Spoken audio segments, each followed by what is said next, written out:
Hey, we got more Thursday night football action here. Utah -7 at Washington State in the Pac-12 is a 10 p.m. Eastern time kickoff on FS1. Bit of a higher total than what we see in the ACC on Thursday night. 55 is the total here between the Utes and the Washington State Cougars. So what do we think here for this one? Well, really interestingly, this line moved off 7.5 points down to 7 in favor of Utah. That happened, I believe, Wednesday morning. Maybe it was Tuesday overnight, but I was seeing 7.5 when I was prepping for the show all week, and then it dipped to 7. And that's really important because I think I'm going to jump on that 7 real quick. I like Utah in this spot, even though Pullman's a difficult, kind of weird place to play. Teams don't typically play their best in Pullman, Washington. If you've ever been there, it is in the middle of nowhere. So Utah's defensive weakness is against the run. They're pretty solid against the pass. They do have Clark Phillips, a third, who's excellent cornerback, but they don't defend the run very well.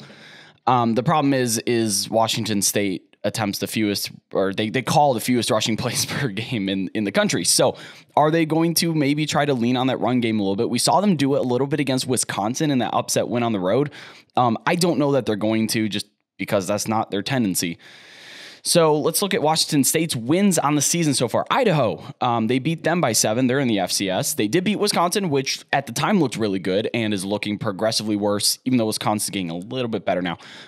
Colorado State, they beat Cal. Their losses are to Oregon, USC, Oregon State. And Utah is just a team that's going to beat every single team that they're supposed to and maybe not be quite at that level. You know, they lost to Florida and they lost to UCLA.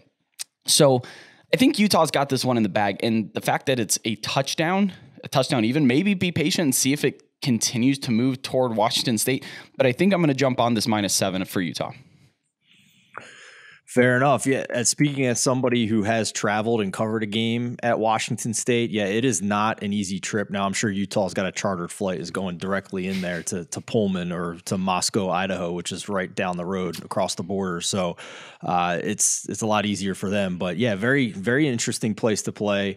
There have been plenty of teams who have gone up to Pullman and had really tough games over the years and either didn't cover or lost outright. So, but Utah's got Pac-12 hopes in front of them now after that amazing win over USC. They're playing for a conference title at this point, and this is not a game that they can afford to drop. That is for sure.